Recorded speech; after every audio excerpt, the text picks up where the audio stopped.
Muy buenos días. Yo les voy a hablar acerca del FMI y su capacidad adaptativa. Pues bien, es importante empezar señalando que las organizaciones financieras internacionales cumplen un rol fundamental en el sistema internacional contemporáneo.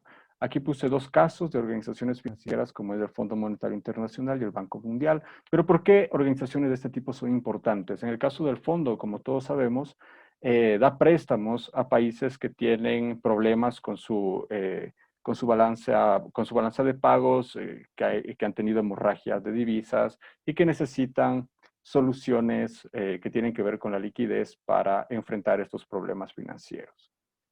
Sin embargo, si es que estas organizaciones no son flexibles y no se adaptan a los cambios globales, la estabilidad política y económica de los países que necesitan de su ayuda puede verse comprometida. Uno de los ejemplos claros es lo que el Ecuador experimentó en el 2019, en octubre, durante el paro nacional, que fueron protestas gestadas en contexto de un préstamo del FMI. Ese es un claro ejemplo de desestabilización política debido a las políticas económicas del fondo. Es por esto que me planteo la pregunta de si el Fondo Monetario Internacional es una organización flexible y capaz de adaptarse a las necesidades cambiantes del mundo. Mi respuesta es que sí, que efectivamente el FMI ha mostrado flexibilidad y capacidad adaptativa durante los últimos años, especialmente desde el inicio del siglo XXI, y que por esto ha aumentado su legitimidad entre los estados. Y esto por dos argumentos bastante sencillos, que es que el fondo llevó a cabo una reestructuración organizativa y un cambio de paradigma macroeconómico que lo voy a profundizar más adelante.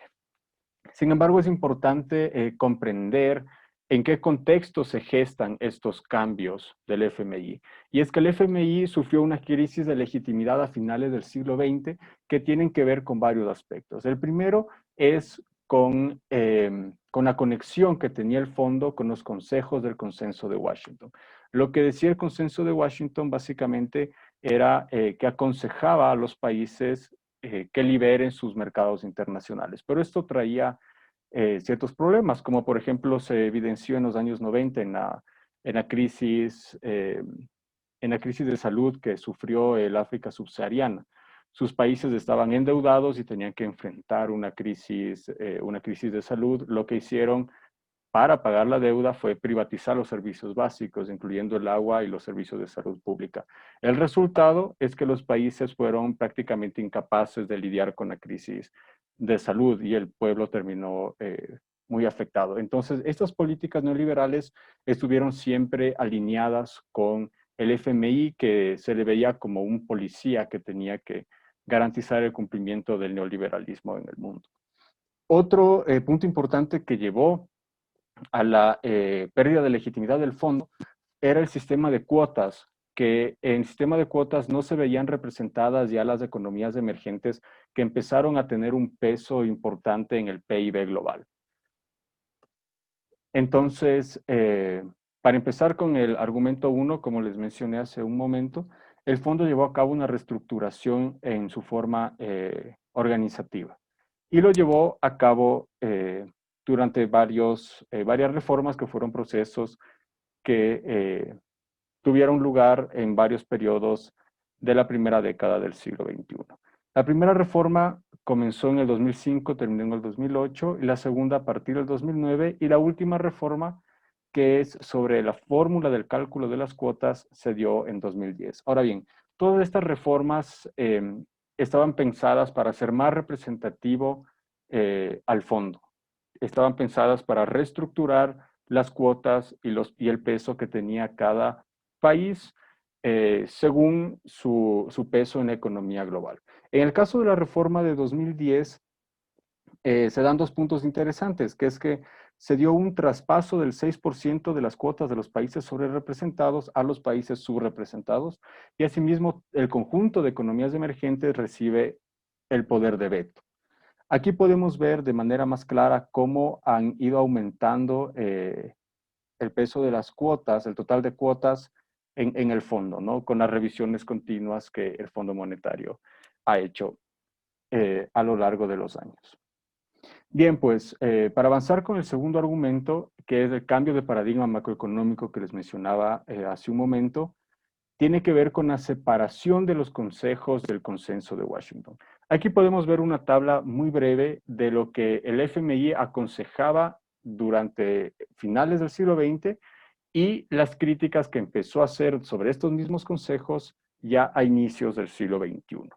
Y aquí están retratados los casos de las asistencias a Brasil, Corea del Sur, Indonesia y Argentina, que se llevó a cabo en los años 90, que básicamente, como se puede ver, promulgaban el aumento de impuestos, recortes presupuestarios y políticas fiscales bastante firmes y estrictas. Ahora, la Oficina de Evaluación Independiente, OEI, del FMI, saca en 2003 y 2004 informes criticando los caminos de austeridad que las políticas para tratar las crisis de esos países en los años 90 tuvieron.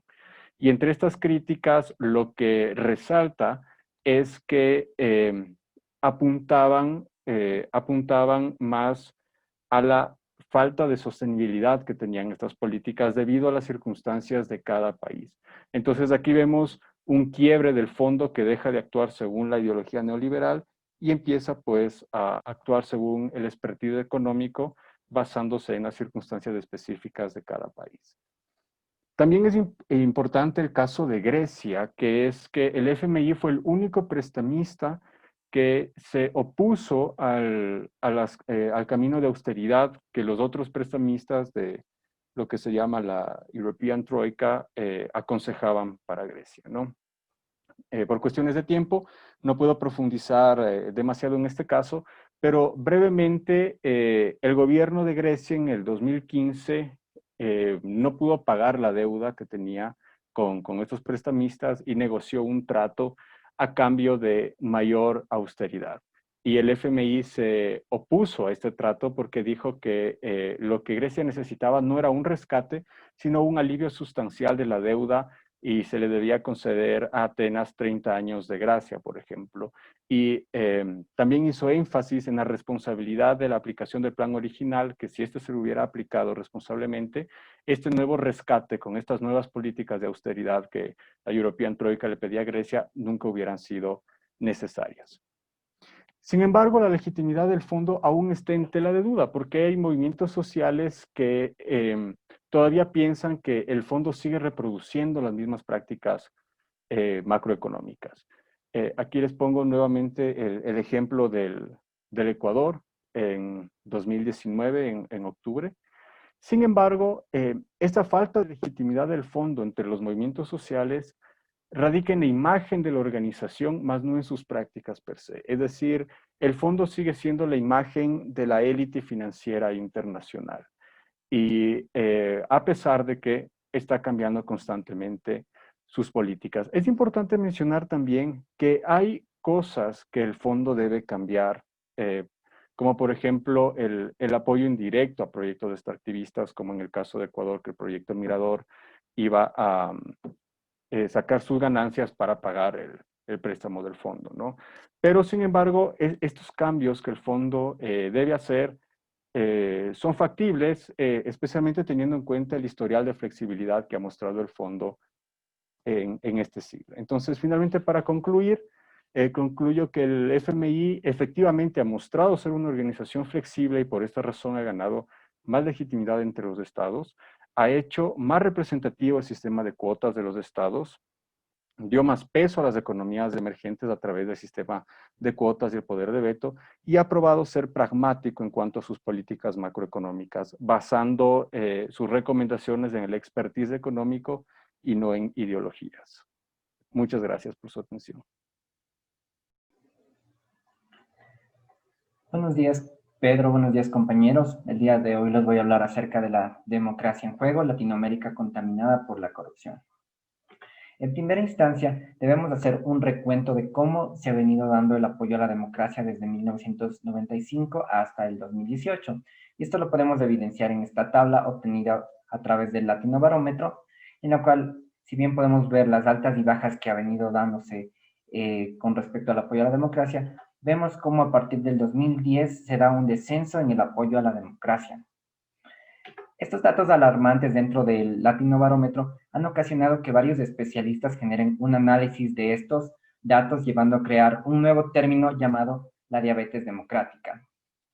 En primera instancia, este término fue expuesto por primera vez por Marta Lagos, que es una de las fundadoras del Latinobarómetro, y debido a la similitud que estos sucesos tienen con la enfermedad, debido a que plantea que la corrupción, al igual que la diabetes, es una enfermedad silenciosa, que no tiene un efecto inmediato y que puede haberse venido dando hace varias décadas atrás, pero no es hasta esta última década en la que podemos recién evidenciar sus efectos a través de la inconformidad de los ciudadanos.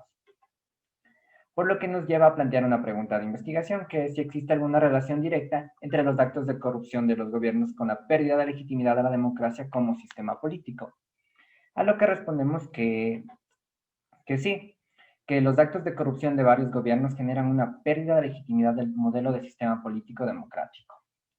Y esto lo podemos argumentar mediante los siguientes argumentos, que son: el primero es que la falta de respuesta de las demandas de los ciudadanos por parte de un sistema político democrático que presenta corrupción genera inconformidad y a su vez genera una pérdida de legitimidad ante el modelo de sistema político democrático.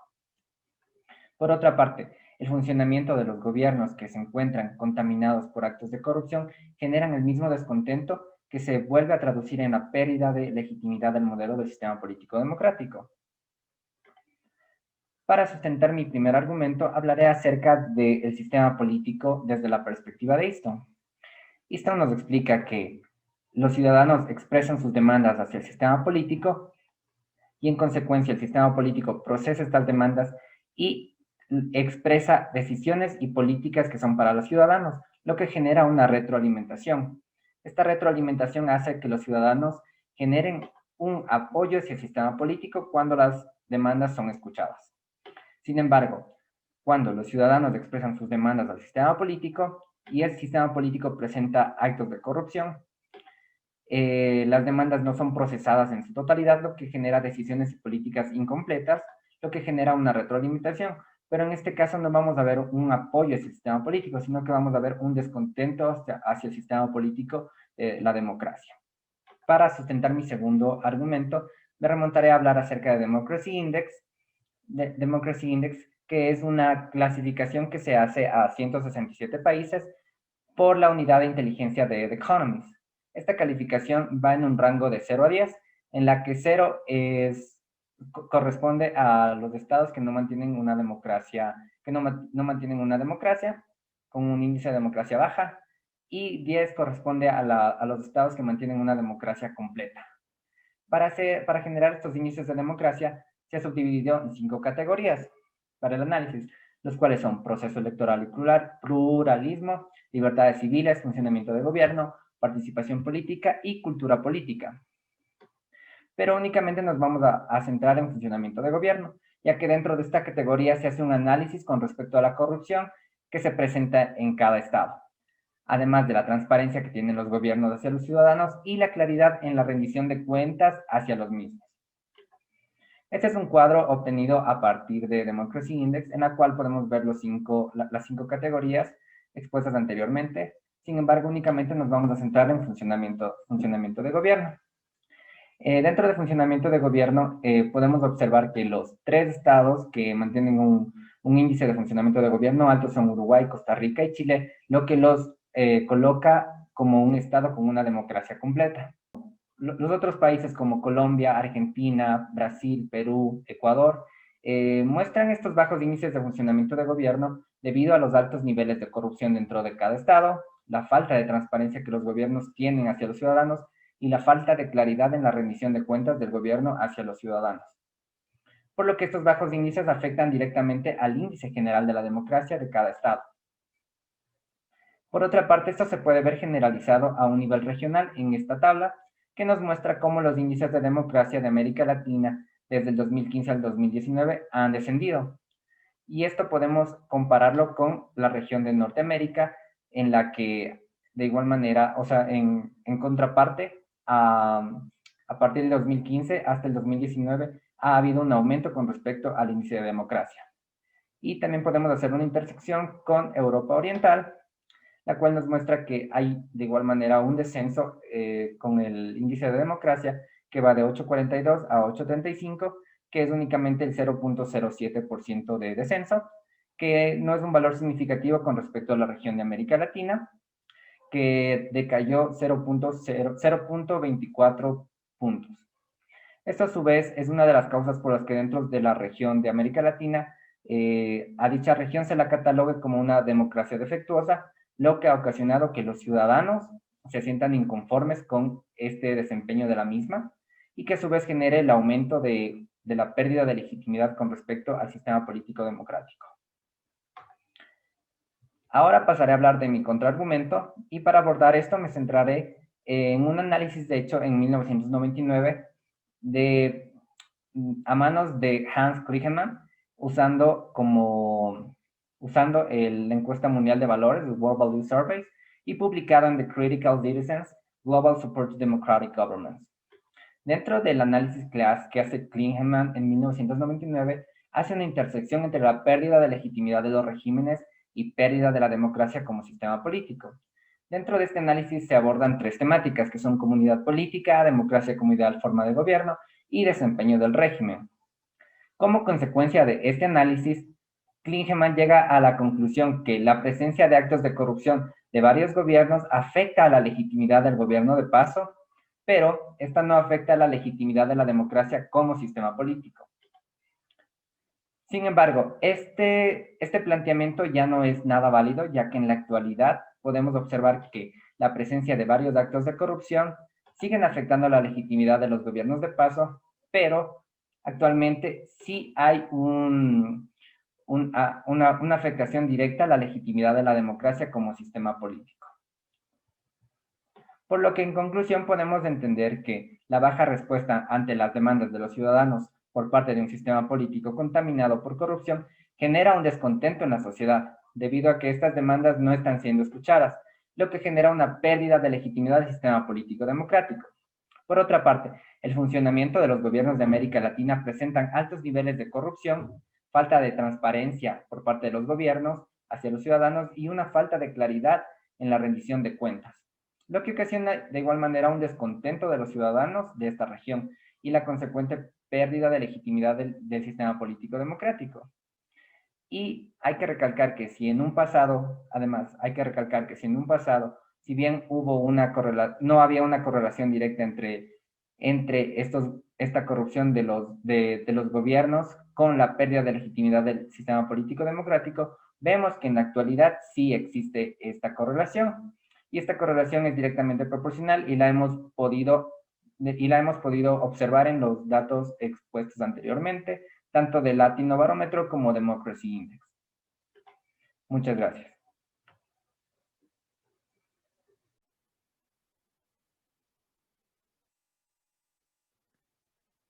Buen día, continuando con la sección de Historia Política, les presentamos el tema Conflicto de Alfaro y Carajo, una evaluación basada en el modelo de Galton. Será presentada por quien les habla, Guillermo Andrade.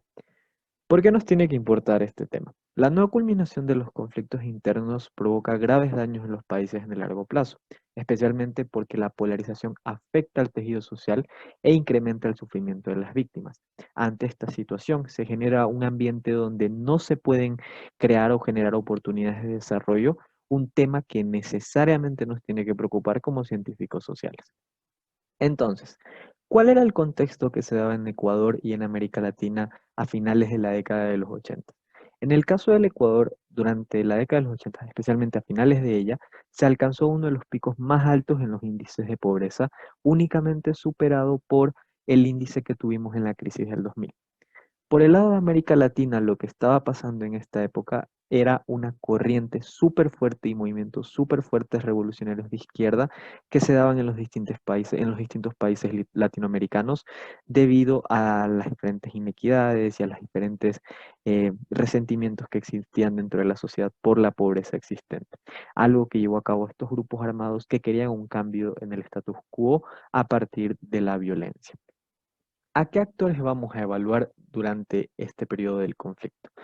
En el caso inicial, a León Febres Cordero, quien fue el presidente del Partido Social Cristiano y del Ecuador durante este periodo inicial del conflicto, y en segunda instancia a Rodrigo Borja, parte de la izquierda democrática, quien fue el que culminó el conflicto y el que manejó esta época final en el mismo. ¿Sobre qué modelo o bajo qué criterios lo vamos a evaluar? A partir del modelo de Galton. Hasta ese entonces, en esa época, la única manera de llevar a cabo estos conflictos era de una visión pragmática y realista donde únicamente se evaluaba el nivel manifiesto empírico de ellos. Es decir, las partes únicamente tomaban en cuenta los comportamientos violentos que tenían entre sí. Lo que propone el modelo de Galton es ver más allá de ello y tomar en cuenta el nivel latente del conflicto. ¿Qué quiere decir con esto? Las partes subjetivas y la parte que no se puede observar claramente dentro de este conflicto, como por ejemplo son los criterios subjetivos que existen entre las partes, sus contradicciones y las actitudes como tal. Galton dice que cuando estos tres pilares se encuentran en total tensión, ahí existe un conflicto perfectamente articulado y desde ese análisis empieza el proceso de desescalamiento y de desarticular este conflicto, cosa que ya lo veremos más adelante. Entonces, ¿cuál es la tesis que sale a partir de este contexto? Que la gestión del gobierno de Rodrigo Borja sí cumplió de mejor manera los parámetros del modelo de Galtung, a diferencia de lo que realizó de la gestión del gobierno de León Febres Cordero, y al existir esto, por consecuencia, permitió que el gobierno de Rodrigo Borja genere el desarme formal del grupo ABC, mientras que el gobierno de León Febres Cordero únicamente generó más incentivos para que exista mayor violencia. ¿Cómo se va a demostrar esto? A partir de dos líneas argumentales principalmente. Primero, explicando que la gestión del gobierno de Rodrigo Borja, al cerrar el SIC y al generar los acuerdos de paz de 1989, permitió que existan estos desincentivos y llamó al ABC a que participe de manera democrática como partido político.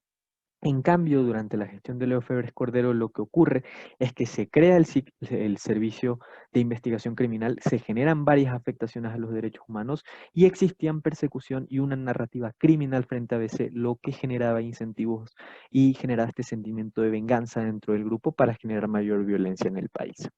Entonces, en el primer caso de la gestión del gobierno de León Febres Cordero, comparado con lo que decía la pirámide de Galtung, vemos que en el caso de las actitudes, el ABC veía al gobierno de León Febres Cordero como un gobierno imperialista que quería la pobreza y que quería afectar al Ecuador. En cambio, el gobierno del Ecuador, de León Febres Cordero, veía a ABC como simplemente un grupo terrorista que no tenía ningún fin político claro. En el caso de las contradicciones, podemos ver que ABC quería un Ecuador revolucionario de izquierda, mientras que el gobierno que proponía León Flores Cordero se avalaba más por patrones democráticos y por una seguridad nacional. Esto entraba en choque entre sí. Finalmente, en el caso de los comportamientos, vemos cómo desde el lado de León Flores Cordero hubieron fuertes arremetidas y afectaciones a los derechos humanos, casos de tortura que fueron perpetuados a partir de los escuadrones volantes, el SIC, y por el lado del ABC vemos diferentes atentados, secuestros y el asesinato de Nayib Isaías, es decir, un montón de actos violentos que generaban este descontento y claramente este enojo por parte del Estado ecuatoriano. Al ver cómo dentro de este proceso dinámico estos tres puntos se encuentran en tensión, podemos recalcar lo que decía Galtung, es decir, que el conflicto estaba perfectamente articulado durante esta gestión gubernamental. En cambio, en el caso de la gestión del gobierno de Rodrigo Borja, lo que se puede ver es que se rompen cada una de estas tensiones. ¿Por qué? Porque Rodrigo Borja lo que hizo fue cerrar el SIC, cerrar este servicio, dar apertura para que comisiones internacionales revisen estas afectaciones a los derechos humanos y a partir de esto y de las conversaciones generar el Acuerdo de Paz de 1989 y el desarme formal del grupo en febrero de 1991, después de un proceso de arbitraje donde participaron diferentes actores.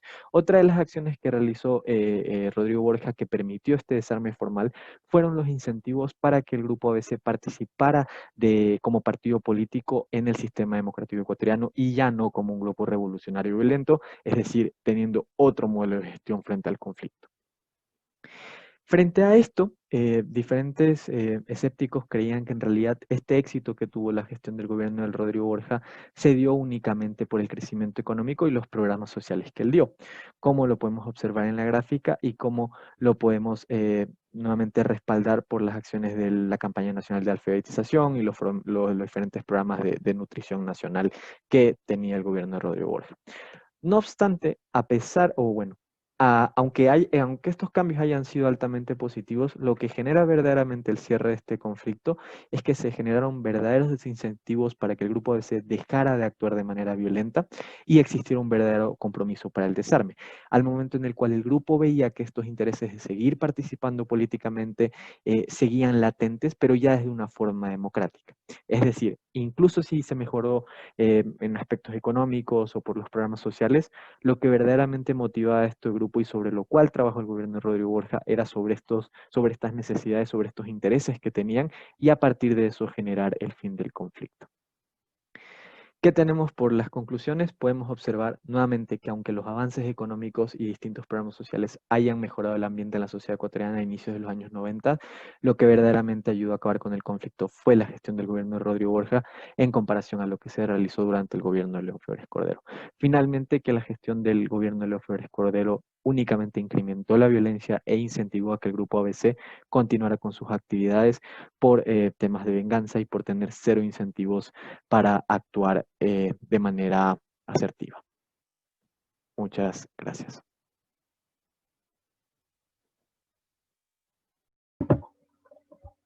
Muy buenos días. El día de hoy yo les voy a exponer sobre Alfaro Uribe Carajo desde el enfoque de la antigeopolítica. Comencemos. ¿Qué es la geopolítica para empezar? Bueno, según la definición que nos da José Luis Cadena, la geopolítica es el estudio de la influencia del espacio geográfico sobre los estados y su política. Y ustedes se preguntarán, entonces, ¿quién hace la geopolítica? Bueno, si tomamos nuestro argumento antes mencionado, podemos decir que es el Estado el encargado de ejecutar la geopolítica y sobre el que recae.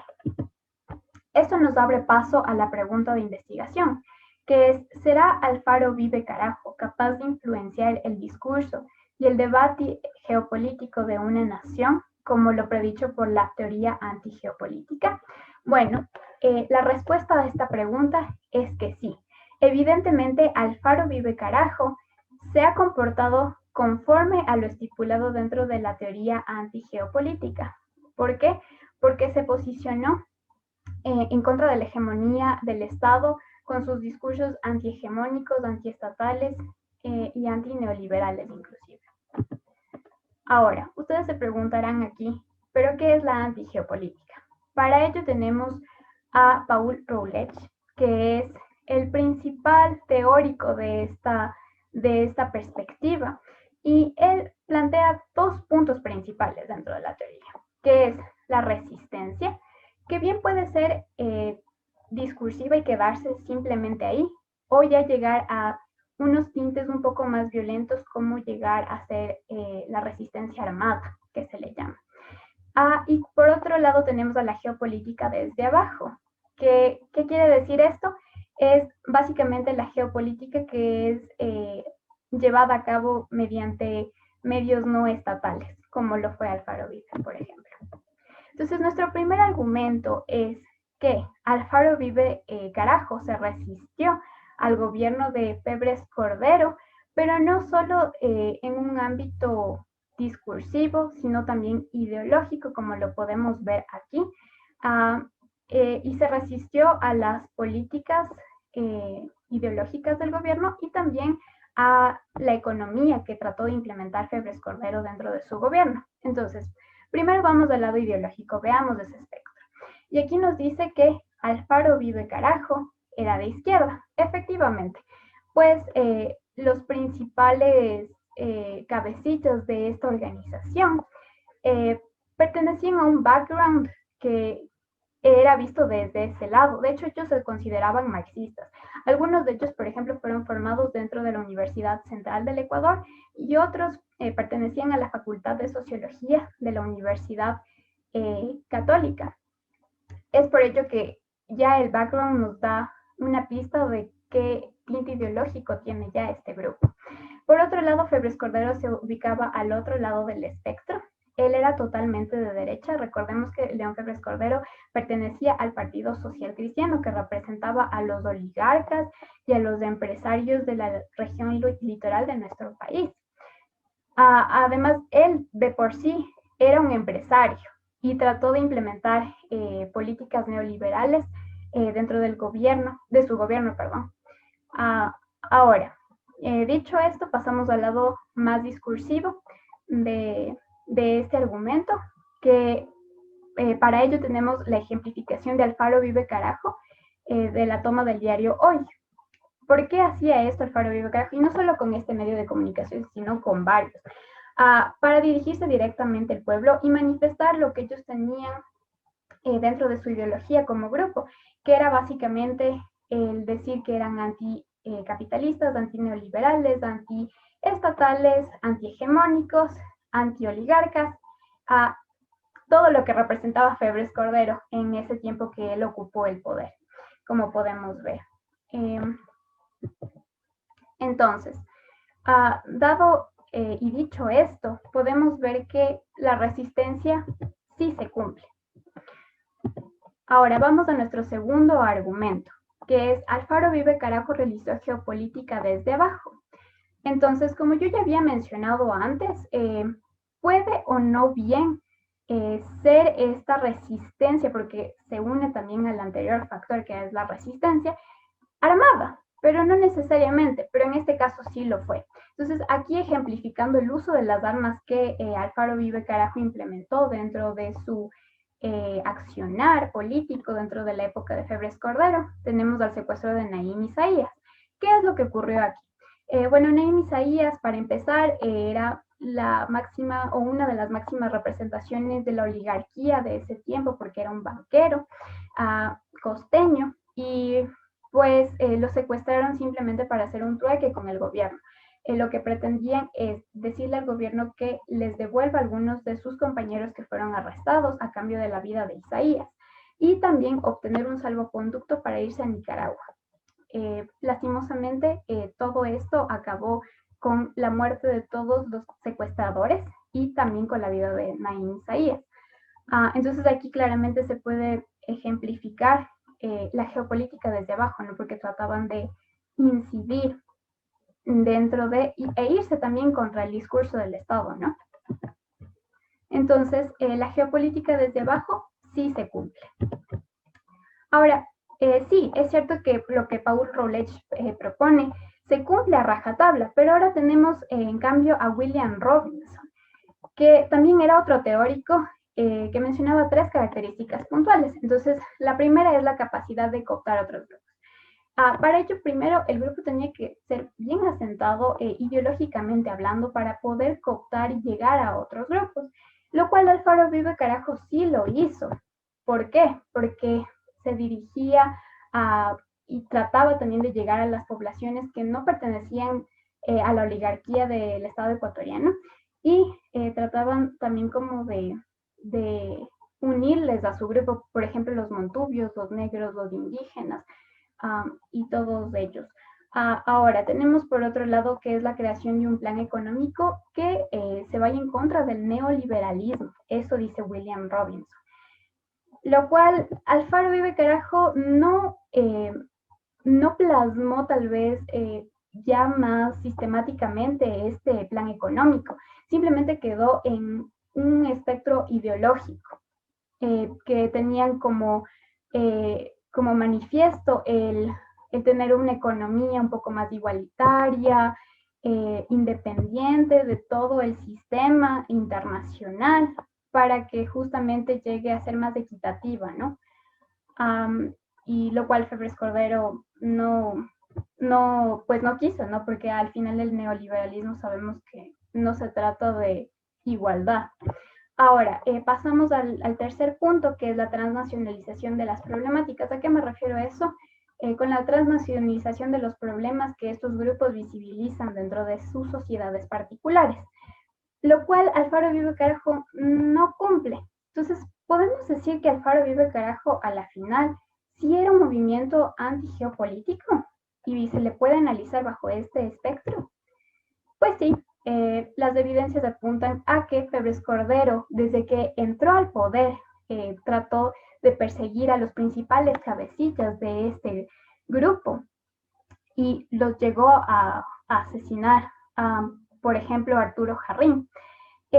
y lastimosamente ya con este desenlace de la muerte de estos principales cabecillas, se disolvió el grupo porque ellos eran los que tenían la ideología bastante bien asentada y gracias a ellos el grupo se mantenía como un imán, ¿no? Entonces se disolvió básicamente por eso.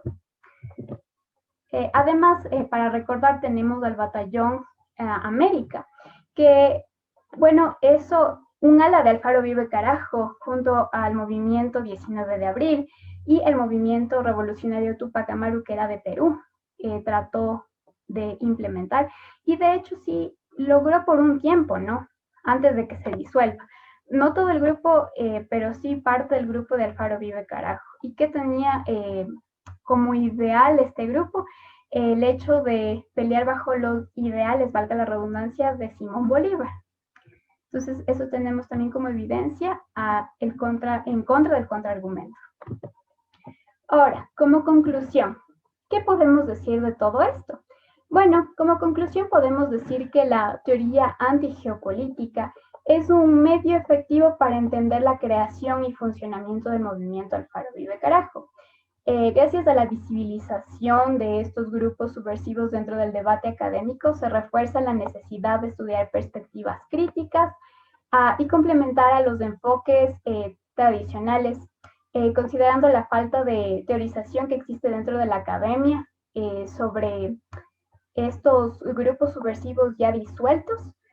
Se incita también a futuros investigadores al análisis de la realización teórica que tienen las constataciones históricas del grupo Alfaro Uribe Carajo. Dentro de la teoría crítica, a lo que me refiero con esto es que ellos deben investigar a este grupo bajo otro enfoque crítico. Y eso es todo por hoy. Muchas gracias.